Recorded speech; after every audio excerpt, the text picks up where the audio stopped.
Hi everyone, कैसे हैं आप सब। उम्मीद करता हूं खैरियत से होंगे। दोस्तों, आज के इस वीडियो में हम आपको बताने वाले हैं कि बंटवारा फॉर्म को कैसे भरा जाता है। जी हां दोस्तों, जैसा कि आप सबों को पता है कि बिहार में जो है सर्वे स्टार्ट हो चुके हैं और सर्वे स्टार्ट होने पर जो है डॉक्यूमेंट्स के साथ साथ जो है आपको कुछ फॉर्म भी यहाँ पर भरना पड़ता है।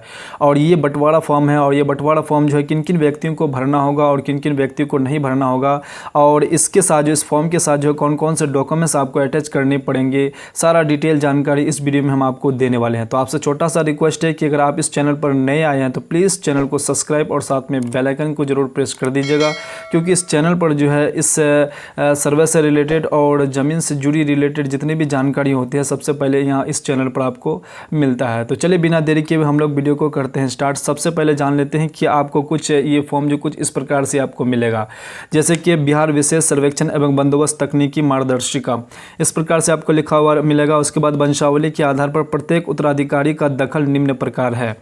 अब ये चीज़ यहाँ पर समझ लीजिए कि ये फॉर्म जो है किस व्यक्ति को भरना है। अगर आपके पास पुश्तैनीय ज़मीन है, आप अपने नाम से जो है इस सर्वे में जो है अपने नाम से खाता अलग खुलवाना चाहते हैं तो आपको ये फॉर्म जो है यहाँ पर भरना होगा। चाहे जितना भी भाई हो, जो भी है, जो भी शेयरदार होंगे, तो वो जो है इसको बंटवारा जो है ये बंटवारा फॉर्म उसको भरना पड़ेगा। तो ये जो है कैसे भर पाएंगे ये चीज़ हम आपको बारीकी से बताने वाले हैं। सबसे पहले यहाँ पर आपको पहला कॉलम दिख रहा होगा कि रैयत का नाम यहाँ होगा।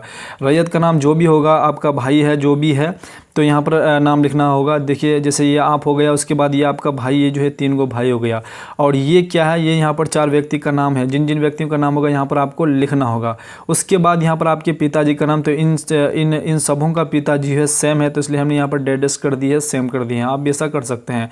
उसके बाद इन सबों का जो अस्थायी पता जो है ये भी सेम है, तो हमने यहाँ क्या किया, एक बार लिख दिया और उसको डेडस कर दिया, ताकि जो है ताकि यहाँ पर ज़्यादा यहाँ पर जो है ओल झोल यहाँ पर ना हो। तो इस कारण से जो है ये आप इस प्रकार से आप कर सकते हैं। उसके बाद करने के बाद आपको यहाँ पर खाता नज़र आ रहा होगा। तो खाता जो है जिस ज़मीन का आप यहाँ पर बंटवारा कर रहे हैं, बंटवारा भर रहे हैं, तो ये चीज़ उसका खाता यहाँ पर आपको भरना पड़ेगा। तो यहाँ पर जो है इस प्रकार से आप खाता भर देंगे। उसके बाद खेसरा यहाँ पर आपको इस प्रकार से भर देना है।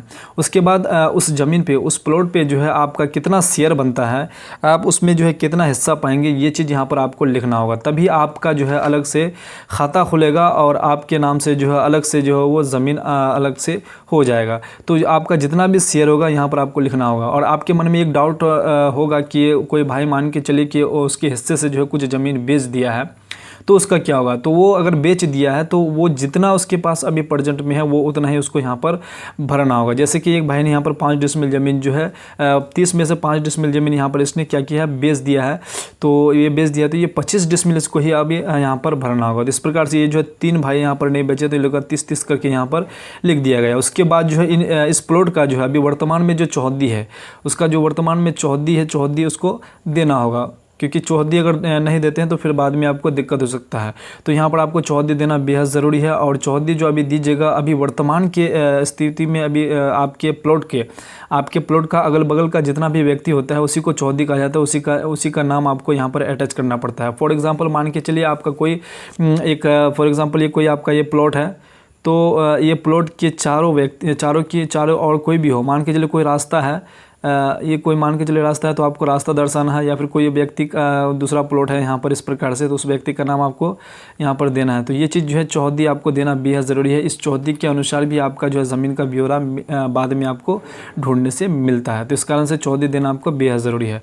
उसके बाद इस प्लॉट का जो है, इस ज़मीन का जो है आपको जमाबंदी संख्या यहाँ पर देना होगा, क्योंकि इसका जमाबंदी, इसका जो रसीद आपके पास होगा तो इसका जो है जमाबंदी नंबर आपको यहाँ पर इस प्रकार से भर देना है और इस प्रकार से सब में सेम होगा, तो इसको डाइजेस्ट कर देना है। तो आप इसको समझ लेते हैं कि इसमें जो है आपको कौन कौन से डॉक्यूमेंट जो है अटैच करने पड़ेंगे।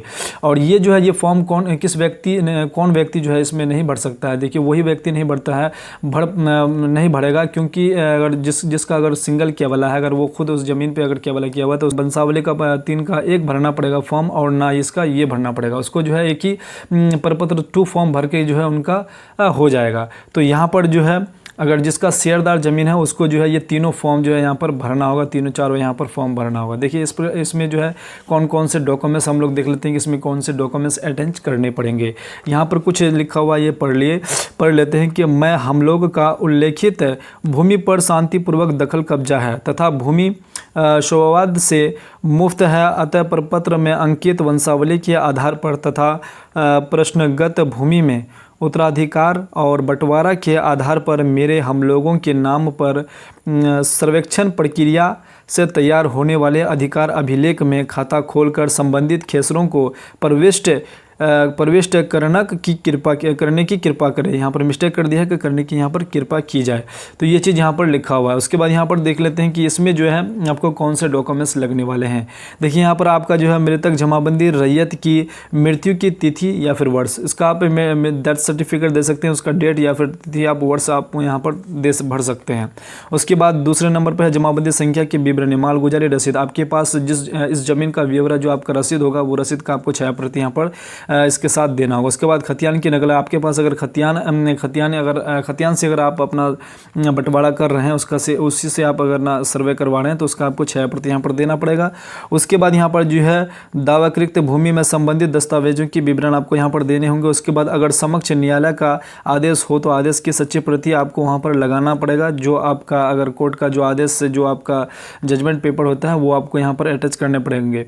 उसके बाद आवेदनकर्ताओं या जैसे कि हित अर्जित करने वालों का जैसे मृतक वारिश होने के संबंध में प्रमाण पत्र आपको वहाँ पर देने होंगे। उसके बाद आवेदकर्ताओं के आधार कार्ड की 6 प्रति और आवेदकर्ताओं के वोटर कार्ड की 6 प्रति यहाँ पर आपको अटैच करने पड़ेंगे। अब आपको जो है जैसे कि आपका अगर पुश्तैनी ज़मीन आपके दादा परदादा की ज़मीन है तो आपको जो है वंशावली आपको जो है फॉर्म भरना पड़ेगा। उसके बाद परपत्र जो है 2 भी फॉर्म आपको भरना पड़ेगा और आपका जो है ये बंटवारा फॉर्म, तीनों फॉर्म आपको जो है यहाँ पर तीनों चारों यहाँ पर आपको फॉर्म जो है यहाँ पर भरना पड़ेगा। और इसका सभी का डॉक्यूमेंट जो है ये सेम होगा, सभी का डॉक्यूमेंट्स आपको इस प्रकार से सेम अटैच करना पड़ेगा। और जो वंशावली बनाएंगे, वंशावली और जो आपका प्रपत्र 2 आपका होगा जो भरेंगे और ये भरेंगे, उसका सेम आपका डॉक्यूमेंट्स रहने वाला है। इसी प्रकार से डॉक्यूमेंट्स अटैच करके जो आप अपने ज़मीन का जो है सर्वे आराम से करवा सकते हैं, किसी भी प्रकार की आपको जो है समस्या नहीं होने वाले हैं। आई होप आपको जो है ये फॉर्म जो है भरने में किसी भी प्रकार की समस्या आप नहीं होने वाले हैं। अगर आपको अभी भी अगर कोई चीज़ में डाउट है तो आप कमेंट बॉक्स में ज़रूर कमेंट करके पूछ सकते हैं कि आपको कहाँ पर डाउट है, ताकि आपके डाउट को जो है वीडियो के माध्यम से आप तक पहुँचाया जाए। तो चलिए फिर से हम लोग जो है इस प्रकार से इसी तरह से जो है नई वीडियो में मिलते हैं। तब तक के लिए जय हिंद, जय भारत, वंदे मातरम।